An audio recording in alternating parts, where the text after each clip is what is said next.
Hello guys, നമുക്കിന്ന് ചുട്ടു ചോറിൻ്റെ കൂടെ കൂട്ടാൻ പറ്റിയ ഒരു അടിപൊളി മുളക് ചമ്മന്തി ഉണ്ടാക്കിയാലോ. അപ്പോൾ അതെങ്ങനെ ഉണ്ടാക്കുക എന്നുള്ളത് നമുക്ക് നോക്കാം.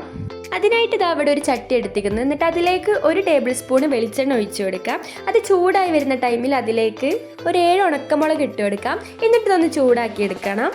ഇതിപ്പോൾ ഇതാ അവിടെ നല്ല ചൂടായി വന്നിരിക്കുന്നു. ഇനി ഇതിലേക്ക് ഒരു 7 ചെറിയുള്ളി ചെറുതായി അരിഞ്ഞിട്ടുള്ളത് ഇട്ട് കൊടുക്കണം. ഇനി അതിലേക്ക് ഒരു തണ്ട് കരിവേപ്പില ഇട്ട് കൊടുക്കുക. ഇനി ഇത് നല്ല പോലെ ഒന്ന് വഴറ്റിയെടുക്കണം. ഇതിപ്പോൾ ഇതവിടെ ചെറുതായിട്ട് വഴന്ന് വന്നിരിക്കുന്നത്. ഇനി ഈ സമയത്ത് ഇതിലേക്ക് ഒരു 1/4 ടീസ്പൂൺ മഞ്ഞൾപ്പൊടി ഇട്ട് കൊടുക്കണം. എന്നിട്ട് ഒന്നും കൂടി ഒന്ന് നല്ല ഇളക്കി കൊടുക്കുക. ഇനി ഇതിലേക്ക് ഒരു ചെറിയ നെല്ലിക്ക വലുപ്പത്തിലുള്ള വാളംപുളി ഇട്ട് കൊടുക്കാം. ഇനി എല്ലാം കൂടി ഒന്നുകൂടി ഒന്ന് ഇളക്കി കൊടുക്കണം. ഇതിപ്പോൾ ഇതവിടെ നല്ല പോലെ വഴന്ന് വന്നിരിക്കുന്നത്. ഇനി ഇതൊന്ന് ചൂടാറാൻ വെക്കുക. എന്നിട്ട് ഇത് നമുക്ക് എന്താക്കാം, ഒന്ന് അരച്ചെടുക്കണം. നല്ലതാ തണുത്ത് വന്നിരിക്കുന്നത്.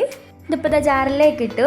ഇനി ഇതിലേക്ക് പാകത്തിനുള്ള ഉപ്പ് ഇട്ട് കൊടുക്കണം. പിന്നെ ഒരു കൈപ്പിടുത്തം തേങ്ങ ചിരകിയത് ഇട്ടെടുക്കാം. ഇതിപ്പോൾ നല്ലപോലെ അടിപൊളിയായി അരച്ചെടുത്തേക്കുന്നത്. നല്ല ടേസ്റ്റായിട്ട് ഇത് ചോറിൻ്റെ ഒക്കെ കൂടെ കഴിക്കാനായിട്ട്. അപ്പോൾ നിങ്ങൾ എന്തായാലും ഇതൊന്ന് ട്രൈ ചെയ്ത് നോക്കണം. വീഡിയോ ഇഷ്ടമായെങ്കിൽ ലൈക്ക്, ഷെയർ, സബ്സ്ക്രൈബ് ചെയ്യണേ. അപ്പോൾ ബൈ.